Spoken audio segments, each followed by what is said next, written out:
extreme. So Okay.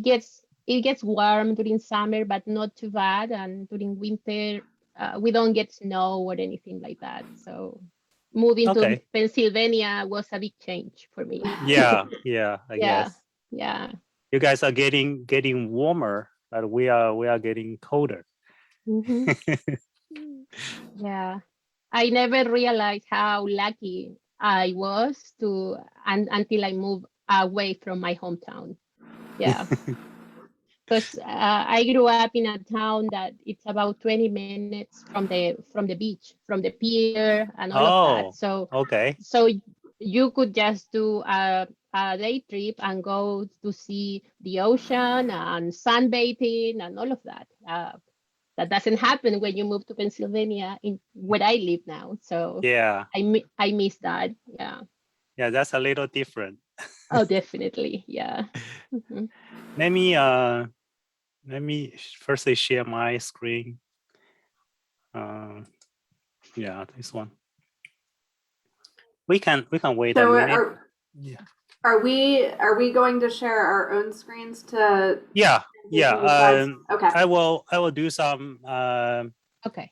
General introduction. It will take like 3 or 4 minutes, and then I will stop sharing, and then it's all yours.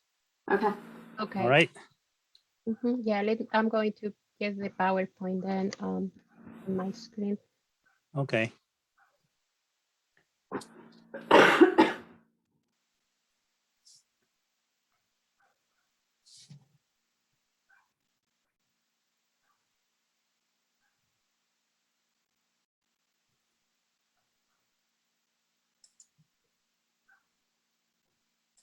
I think it's already full.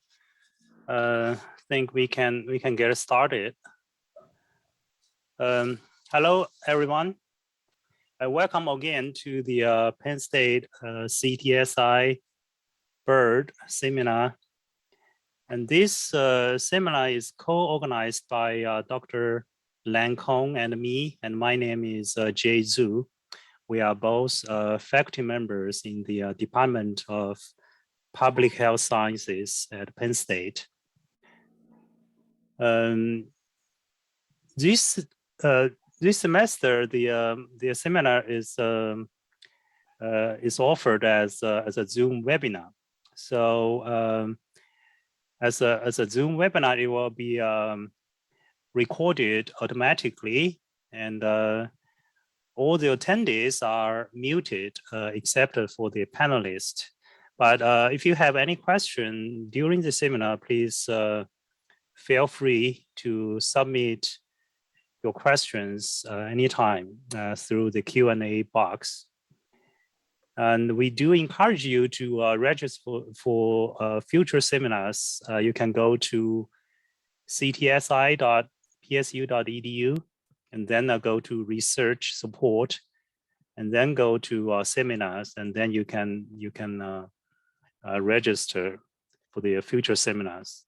And if you register, you actually receive the slides and feedback survey after the seminar. So today we are very happy to have Dr. Paula Venetia Moulton and Amy Machalinsky from the Department of Public Health Sciences at Penn State. Paula and Amy are managers of data management and application development units, respectively, in the Department of Public Health Sciences.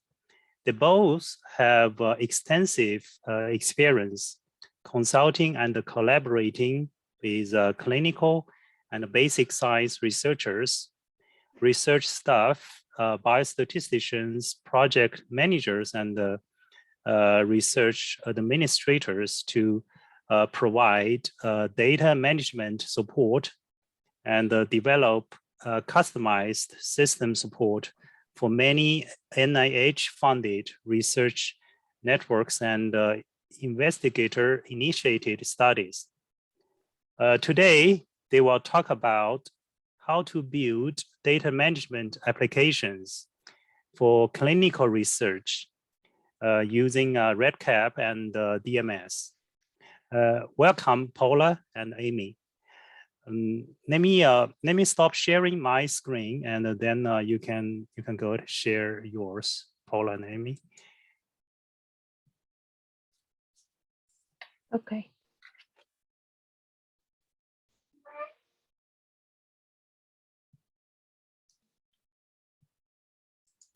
Okay, can you see my screen now?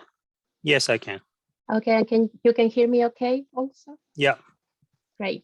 Okay, so today we are going to give you an overview about two of the main applications that we use within the Department of Public Health Sciences when conducting clinical research. One of them is REDCap, and that will be the first half of the presentation, and then Amy will cover our homegrown data management system. Thank you for joining us today, and we will give you some time to ask any questions that you might have. Okay, so let's start with REDCap.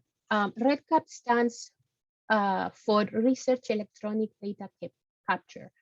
This application was created in the year 2004 at Vanderbilt University.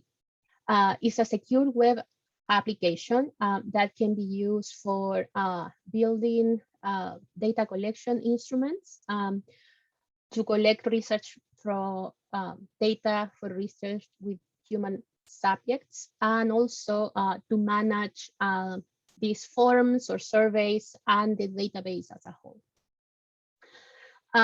This application is free to nonprofit or organizations such as Penn State, who joined the REDCap consortium.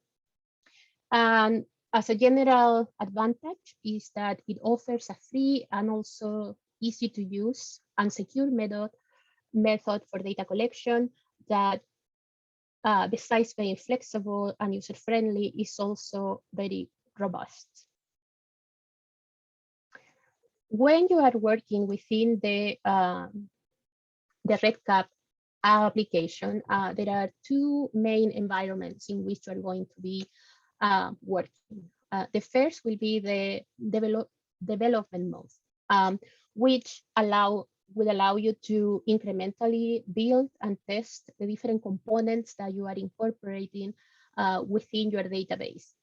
I'm going to talk about some of the projects and features that are available within REDCap later in this presentation. The second mode is production. Production mode is the one that is meant for real data collection and project management. So in development, you're going to develop the tools, you're going to test them thoroughly, and once you're satisfied with that, you will move them into the production mode, which is when you will start collecting data from the participants. The reason why we make the differentiation between these two modes is because one of them is more flexible than the other. Development is the one that allows you to do as many changes as you want. However, once you are in the production mode, there are certain restrictions about the changes that you are able to do. Some of them might require the approval of the REDCap administrators within Penn State. And the reason being is to prevent any data loss and also ensure that there are no any transgressions in data security. So any changes in production are always discouraged, and if you have to do it, always the recommendation is to use extreme care.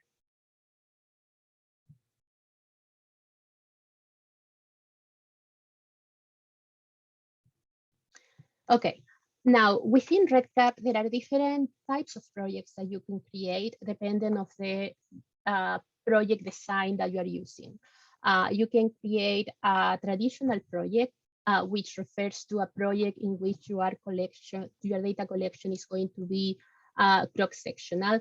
In here, for example, you might collect data through surveys, send direct to the participant, or you might have data entry forms that are going to be used by your staff who will be required to have a REDCap account to go into the project and enter the participants' data.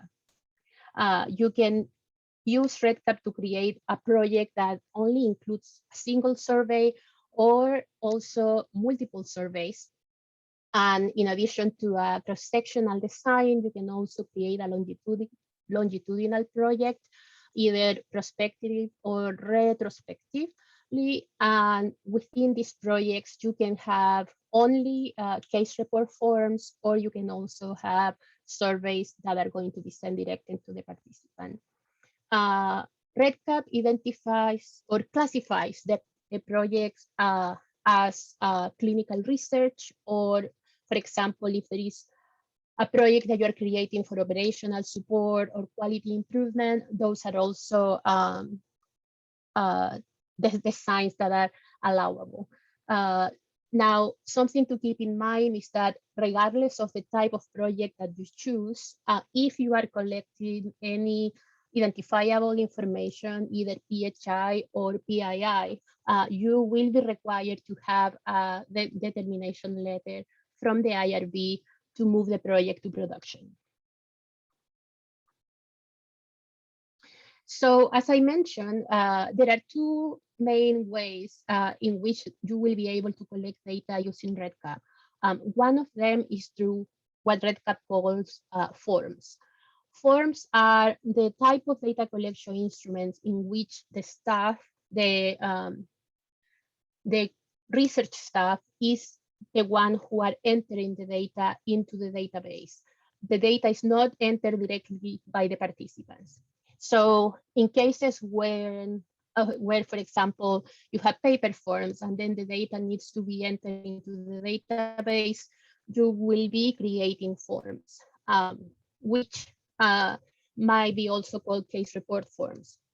In order to implement this method of data collection, the staff responsible for entering the data will have to obtain a REDCap account with the institution in which the REDCap database lives. So, for example, if you have a multi-site study in which you have users that are external to Penn State, they will need to request a REDCap account through Penn State and use that username and password to enter REDCap and access the project. This is a screenshot to show you how a REDCap form will look. You can see here that some examples of fields that could be created. We have a data field, on the second row, a field in which we are asking the person entering the data to identify themselves. And at the end of the form, you'll see the status of the form, which can be complete, incomplete, or pending review.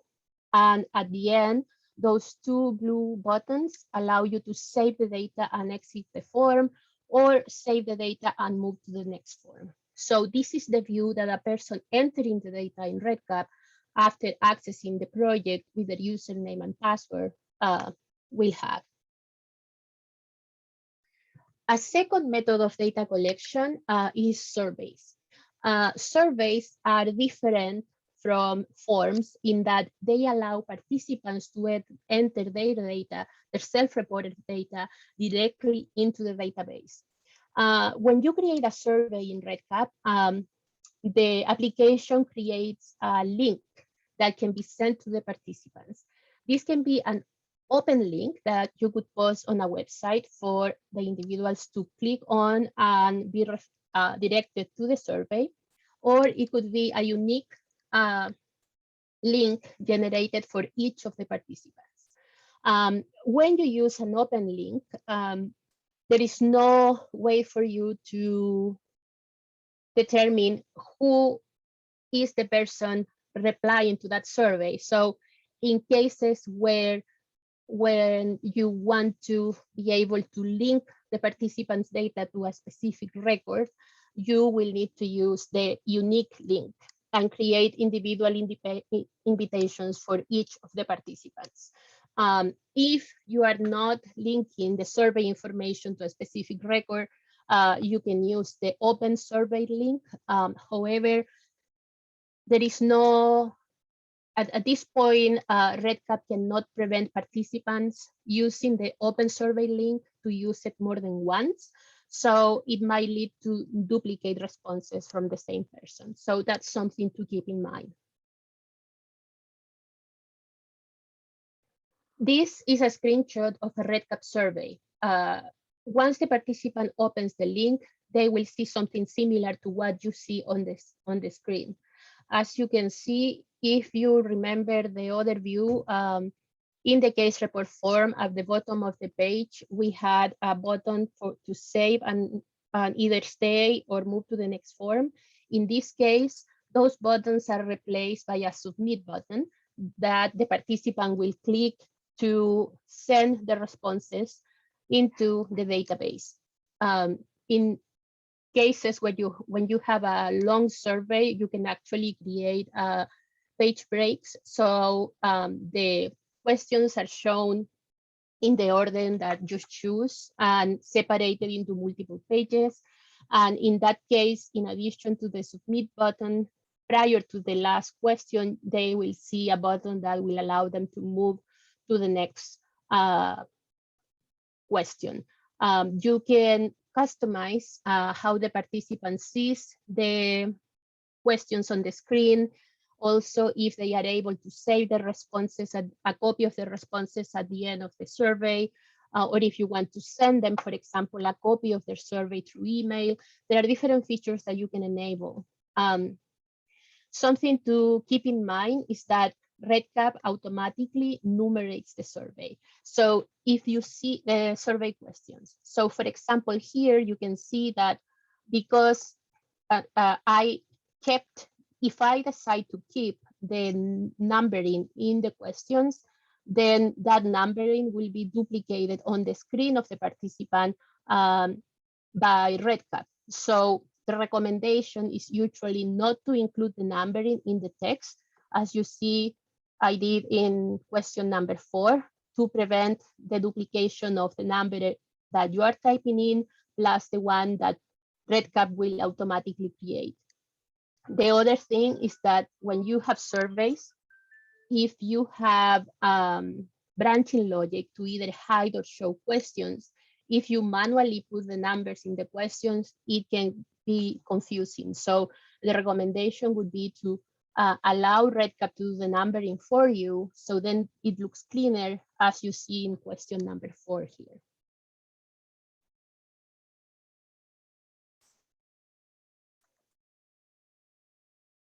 Okay. Oops, let me go back. Okay, so once you start creating your fields for your data collection forms or for your survey, REDCap will automatically start creating a REDCap dictionary, a data dictionary for you.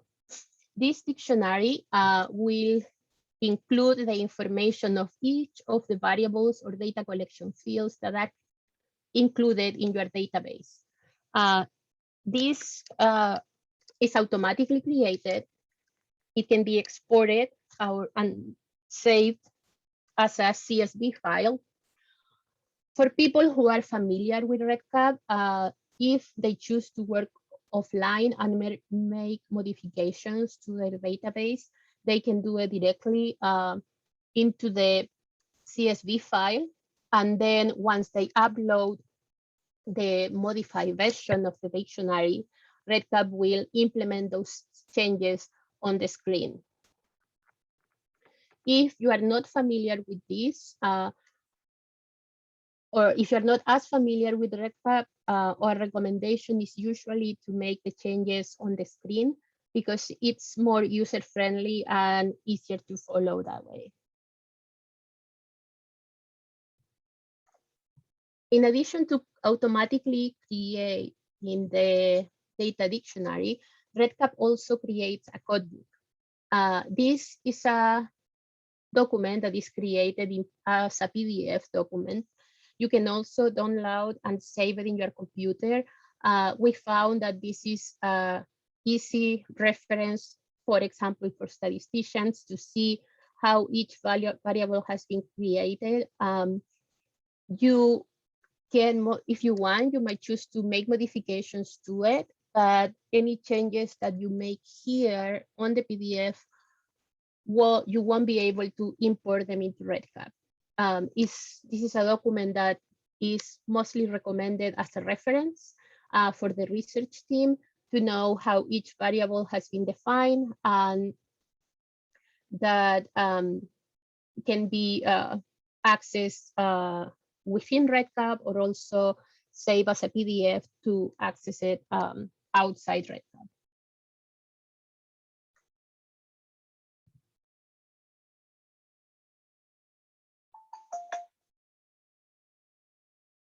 Okay.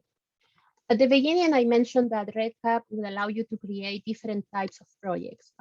One of them would be a longitudinal project. For that purpose, REDCap allows you to define the study events that are going to occur during the time that you are following up with your participants.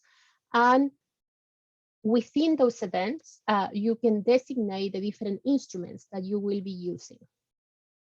The idea is that each event will be connected with one or more data collection instruments that can be either complete by the participant as a survey or entered by the research staff as a form.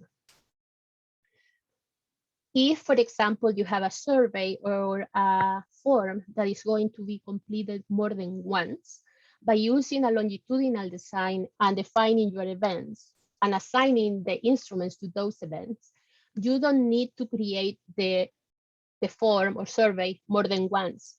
You'll create the instrument in REDCap once, and then you will use the mapping to assign that survey or form to the events that you want to be used at.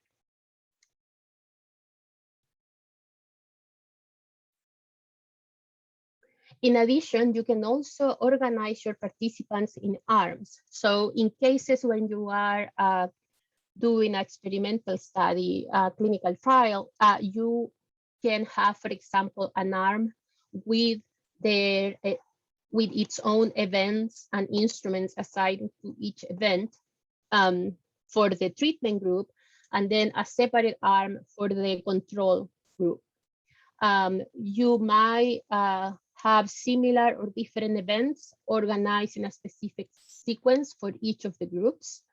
And the events are set independently in each arm, and the instruments are also assigned separately for each of the arms.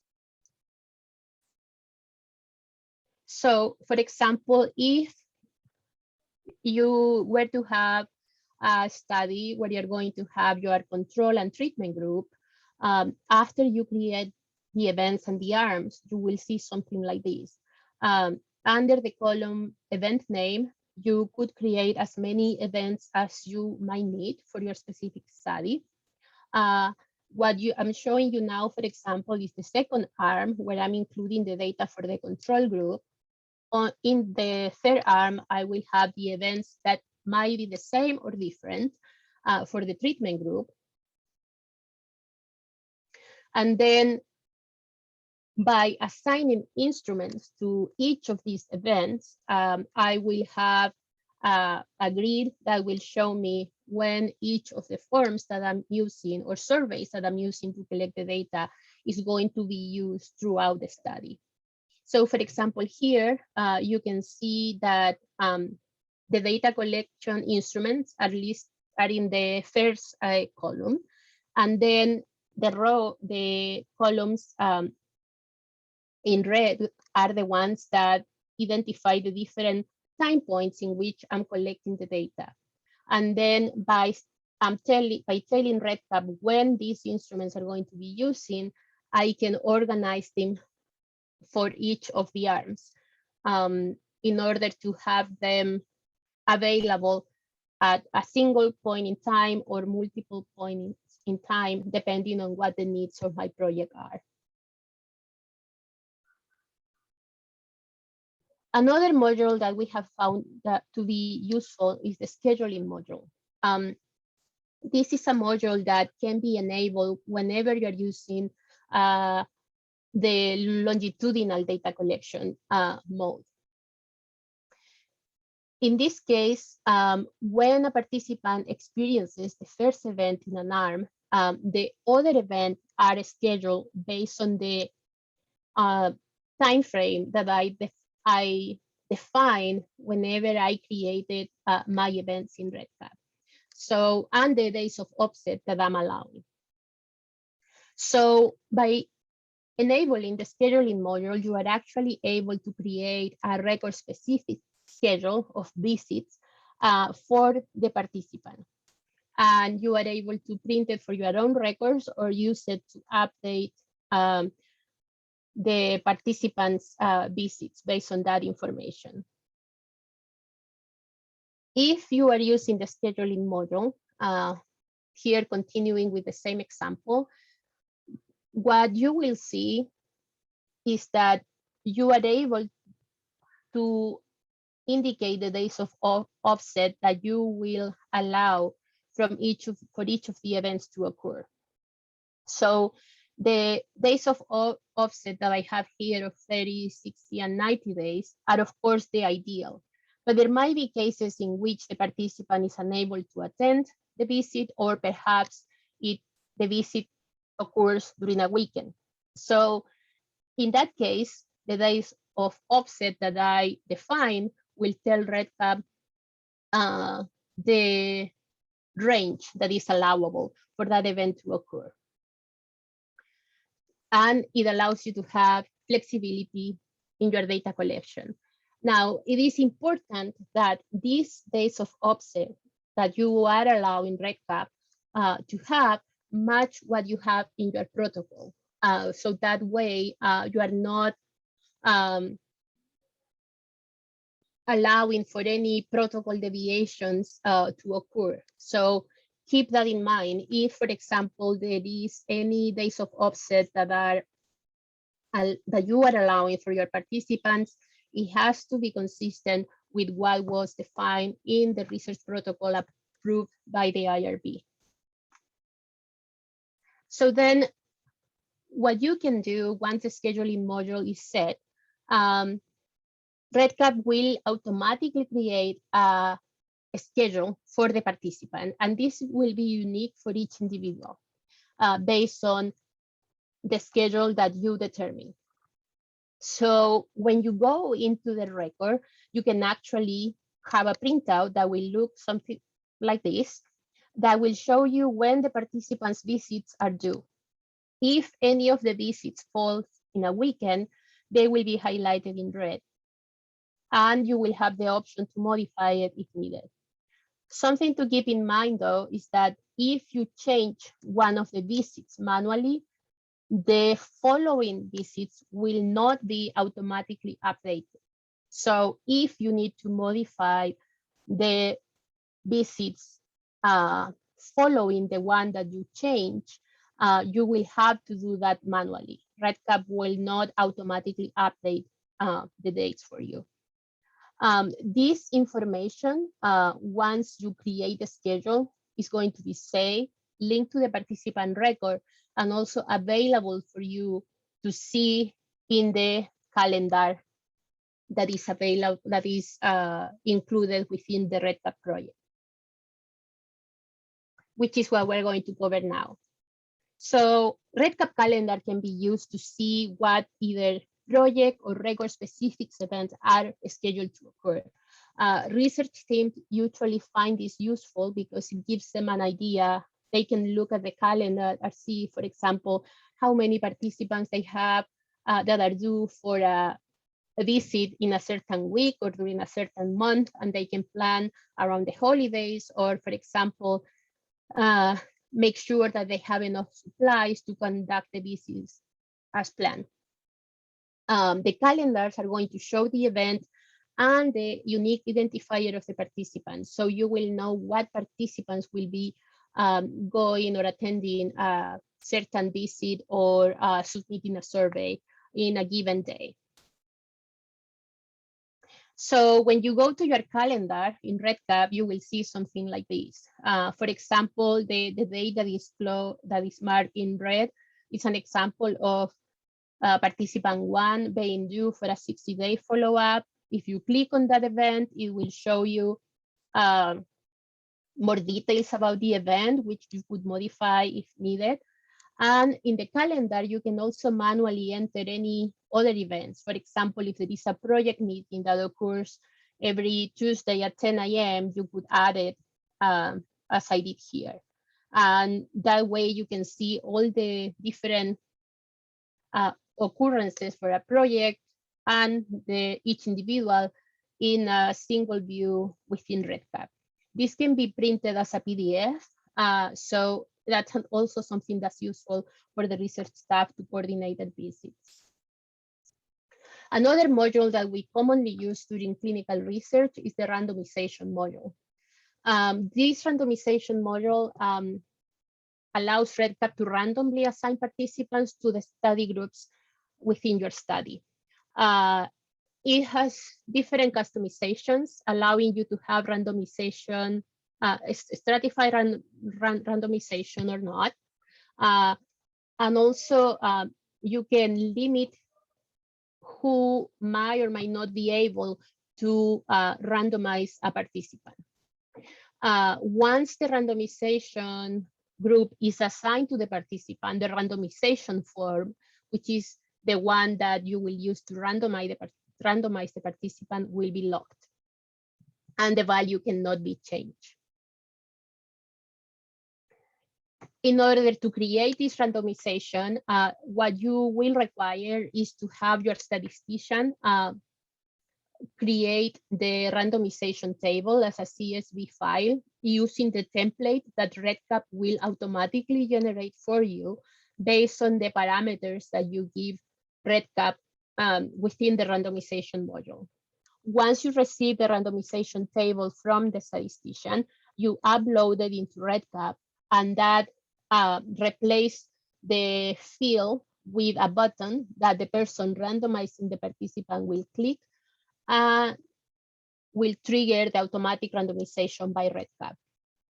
For the randomization module to be enabled, you will ask your statistician to create 2 randomization tables, one that will be used during development and a second one that will be used during production.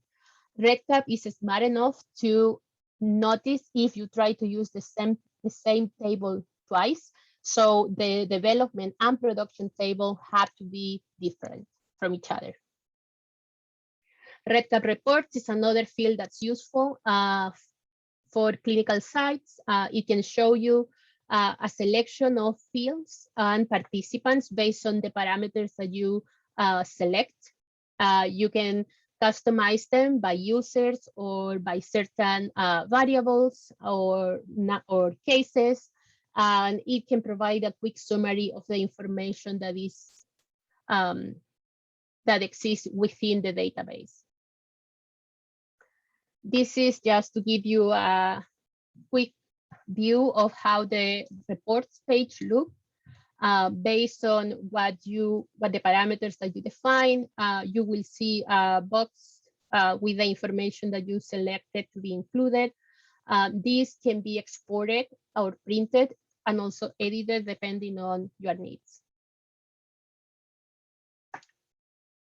If you want to have a quick view of the cases that are included in your database, you also can find that information by looking at the record status dashboard. This dashboard can also be customized by the user or by the variables that you want to be included in this table. the status of each of the forms that need to be completed are going to be indicated in by the color of these bubbles. You will see that if there is a red bubble, that's a sign that the data in that form is incomplete. If it's blank, it's because no data is saved within that form.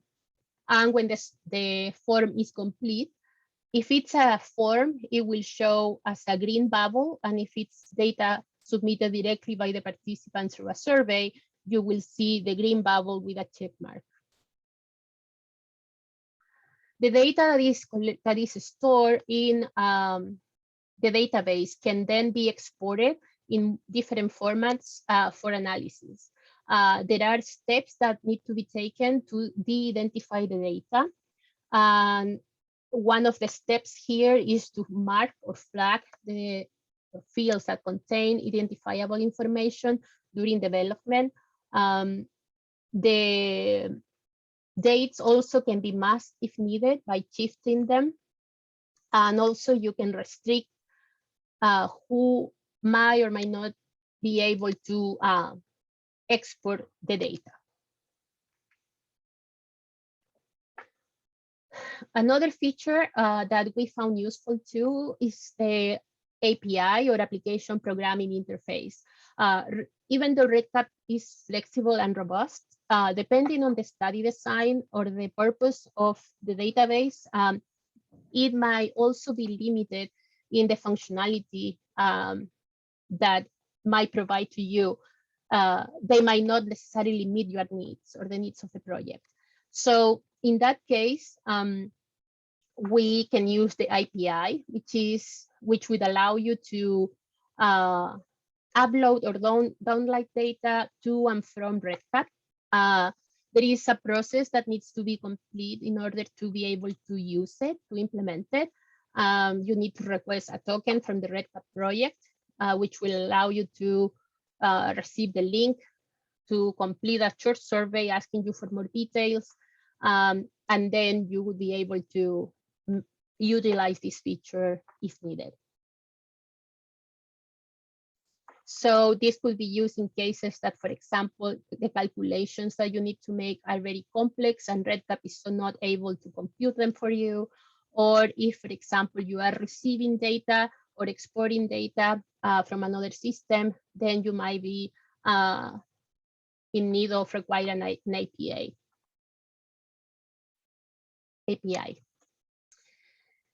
REDCap is secure and it really is good at protecting data integrity.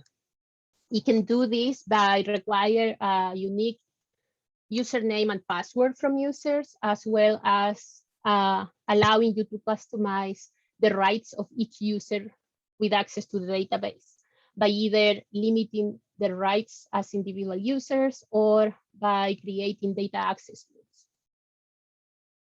There is an audit trail that will allow you to see everything that is done within the project and also for each record and within each field.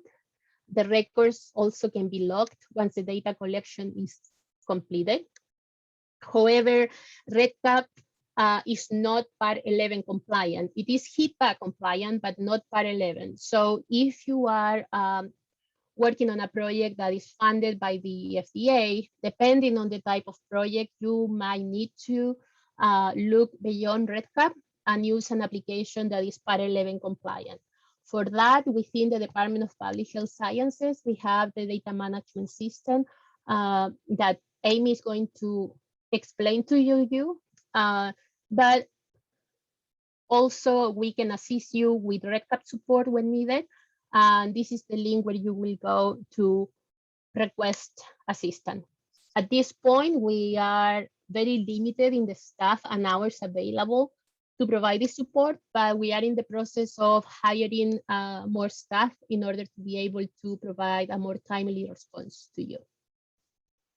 And that's my part. Are there any questions?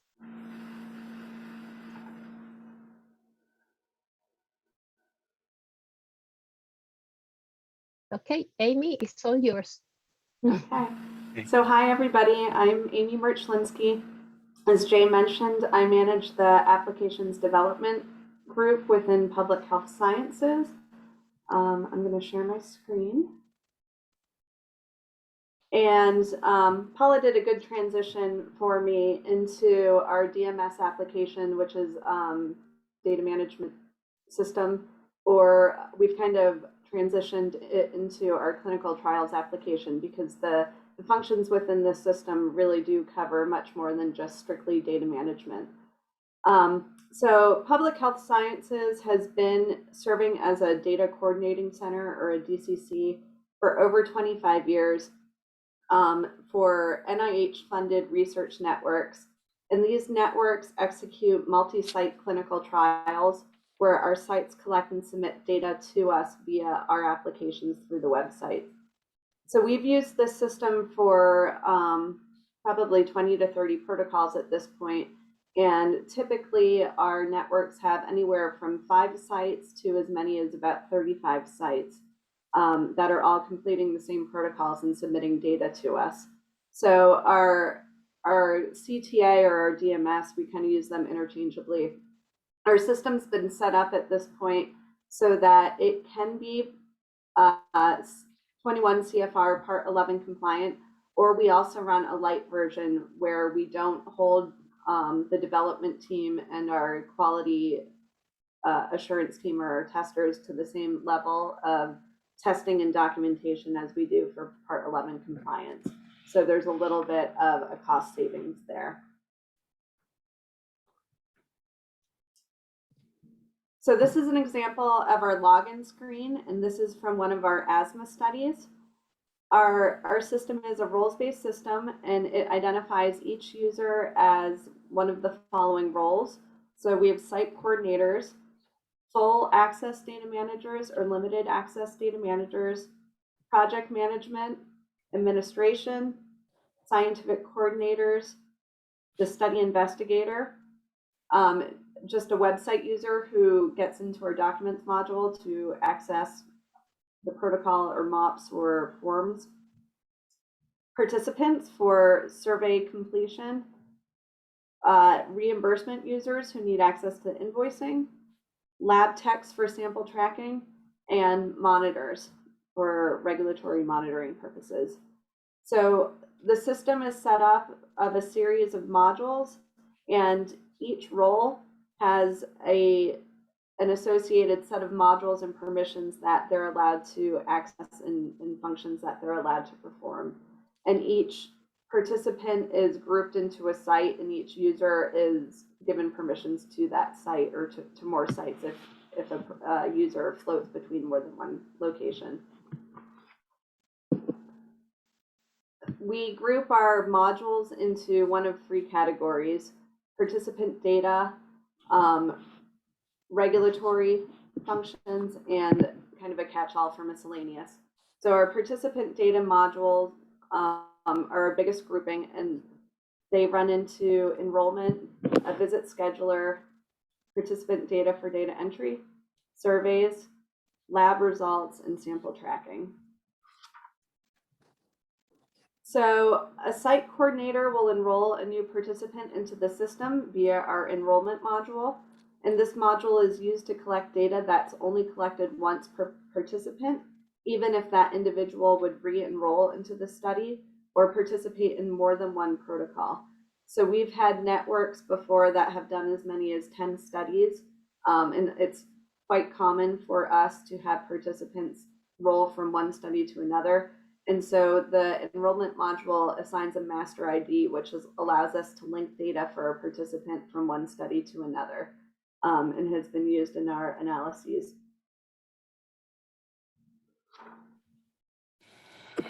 We have a visit scheduler module, and the example of the visit scheduler report is shown here. And this is similar to the REDCap system as well, where we'll provide an ideal date for a visit and then the lower and upper windows, and allows the coordinator to identify when the visit is actually scheduled. And we track this information in the database then to identify missed visit windows and potentially identify a protocol deviation or violation depending on the severity of what was missed. The next three modules are all very much related and look very similar when you access them. So participant data, participant completed surveys, and lab results entry all have entry screens that look like the example that's shown here. They function very similarly, but they just differ in who's completing the data. So participant data screens are entered by the site coordinator, and they're for paperless entry. The forms are completed at each visit, and they're well defined and appear on the side navigation menu for the order of the procedures that are done at that visit. We identify the location of where a visit was completed, the visit date, and the user who completes the form. We have branching logic built into each form to execute the proper skip patterns based on the responses selected. Data is checked during entry for missing or illogical responses, and we require the coordinators to correct that data or indicate that that data cannot be corrected, or we consider that to be unresolvable. If a form has source documentation, that source doc can be uploaded to the system and later verified by a data manager or a monitor. And a protocol can be configured to allow our participants to receive email invitations for surveys, and these surveys can be monitored by our site coordinators and DCC staff. And then finally, for lab results, we allow a lab result user to enter forms for all participants within the study as opposed to just for a specific site. So where participant data is geared towards a user logging in and only working at maybe 1 or 2 sites, the lab results are being entered ideally by the lab who needs access to all of the sites, but just for a specific form or forms.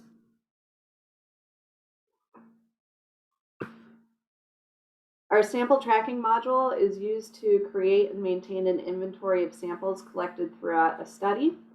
Users can generate and print barcode labels for each type of sample, and when the sample is collected, it is then scanned into the module and made available for shipment to a lab. The system will allow a coordinator to create a shipment and generate a shipment manifest, which will be sent to the lab, and that tracking information is entered into the module, and an automatic notification is sent to the lab to inform them that the shipment is coming. Then the receiving lab is able to scan the barcodes and reconcile that shipment to ensure that all of the samples are accounted for. So we then have the ability to link any data entered into the sample tracking module to lab results, and therefore we can verify that we've received all of the data that we expect to receive for any samples.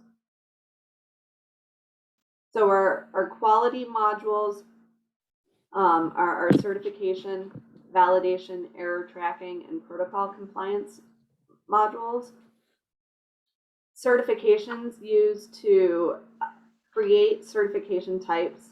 So for a lot of our asthma studies, we track and make sure that the coordinators who are performing pulmonary testing on participants are certified in it and know how to do that properly.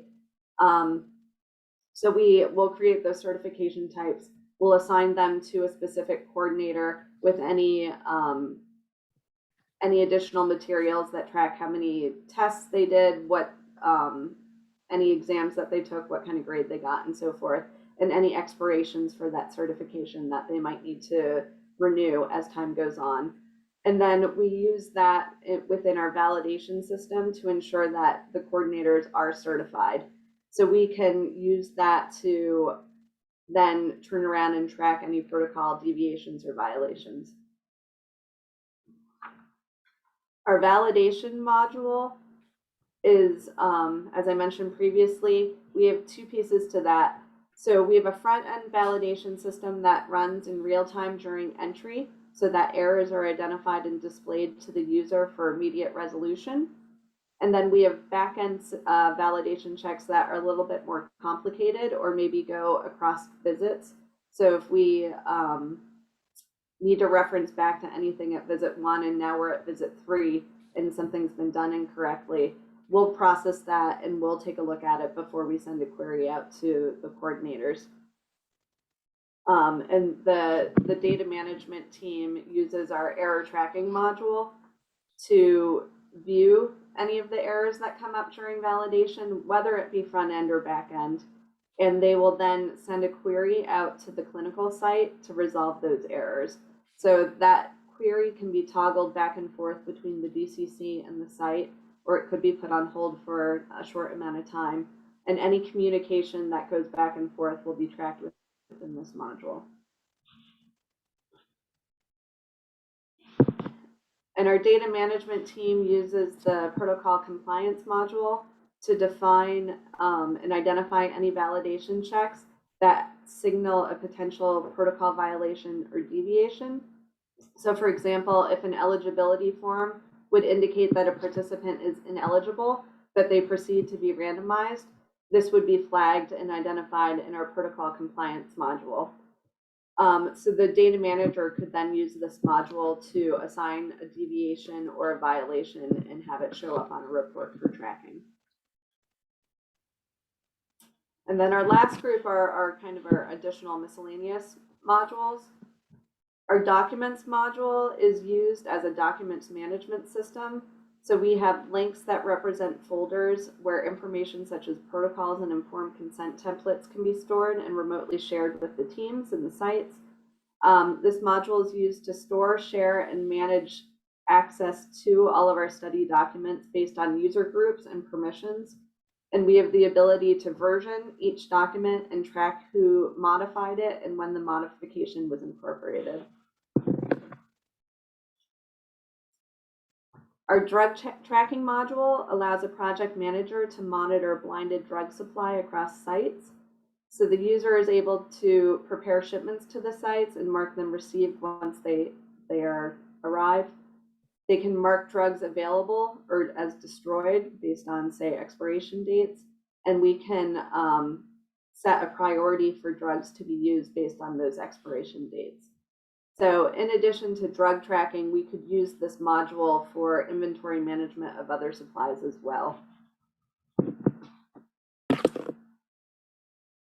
Each randomization study that is used has a custom-built randomization module that's built on study-specific stratification criteria, and it supports both single and double-blinded studies. The module will confirm eligibility of the participant before allowing them to proceed with randomization, and it's loaded with a randomization scheme created by the study statistician, similar to what REDCap does, and it will assign the treatment arm to the participant. And then based on that additional assignment, the module can be used at subsequent visits. So we use it for an initial randomization up front, but then at each visit in most of our studies, a drug swap is done and the participant brings back what they haven't used and they get assigned a new set of drugs for the next set of weeks or months until their next visit. So the randomization module will automatically look up what treatment that participant is supposed to receive and assign drugs that aren't going to expire until the next time that the participant's expected to come in for a visit. Our last module is a reimbursement module that we've developed to provide reimbursement to the clinical sites for patient care costs. So over the last maybe, I'm going to say 5 to 10 years, NIH grants have moved to a model where the data coordinating center is responsible for administering these funds. And so this module was built to compare data that was entered in the participant data module against a billing structure that we've set up where a project manager can assign a monetary value to each visit and identify which forms are required for payment. So when the invoices are generated, the system identifies which participants met the requirement for reimbursement, and it's all used to build an invoice directly into the system. So this is the conclusion of what the functionality is within the DMS or CTA application. There are a lot of similarities between REDCap and our system.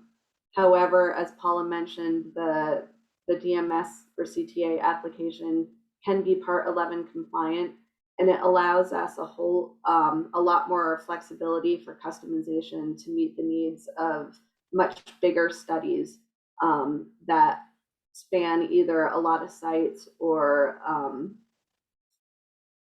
have some more complicated requirements for functionality or validation of the data.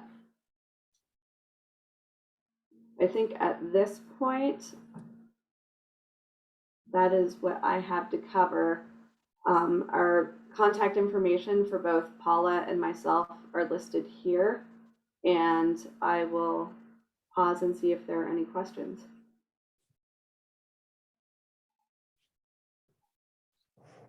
Any questions from our audience?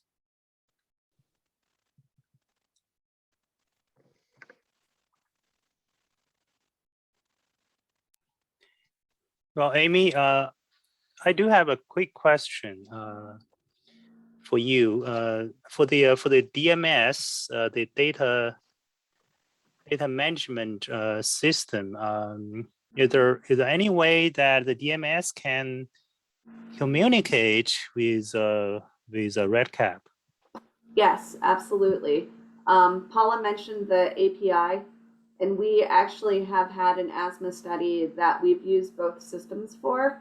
So REDCap has the ability to do text messaging, and so to identify weekly with some of our participants to see if they're experiencing any breathing problems, we weekly send out text messages from REDCap.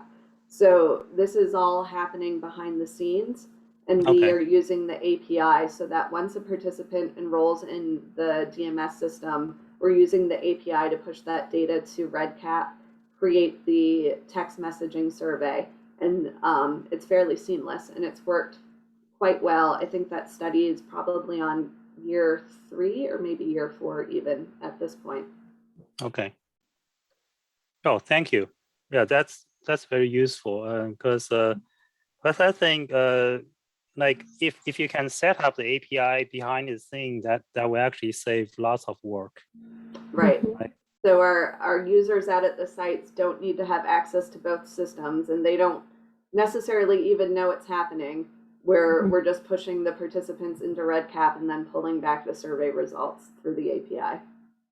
Okay, thank you. Another, I'm sorry, and another benefit of being able to combine both is that for projects with a limited budget, for example, we might use REDCap as the main application and then complement its functionality with our clinical trial application because it's more customizable than REDCap.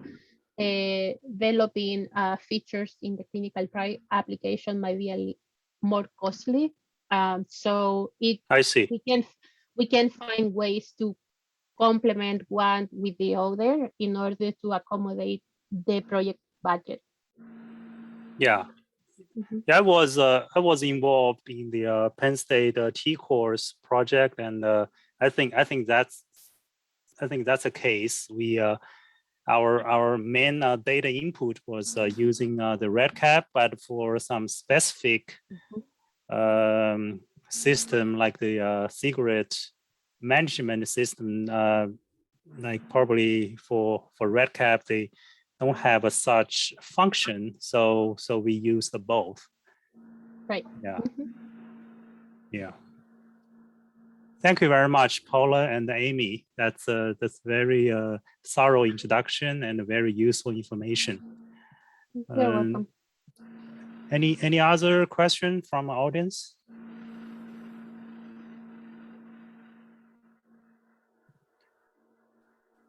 Okay. Yeah, I think our audience, some are like clinical researchers. If you have the need for REDCap or using the data management system, please feel free to contact Paula or Amy. I think their email address are listed. Also, you can actually go to the CTSI, send in a consulting form, I think they have the option to either send a biostatistic consulting request or data management or application development. I think now they have the option, right? Yeah, if they select REDCap, that will be forwarded to my team and I. And there is also the REDCap portal. I included the link in one of the slides, so they can also go in there for REDCap support. Okay. So okay. there are multiple ways to reach us. Yeah, very good. Very good. Thanks again. So our next webinar will be 3 weeks from today. We are actually going to skip 1 week because of the Thanksgiving holiday. So I look forward to see some of our attendees in 3 weeks. All right. Thank you very much, everyone. So Thank you. Thank you. Have a good evening. Thank you. You too. Bye-bye. Bye.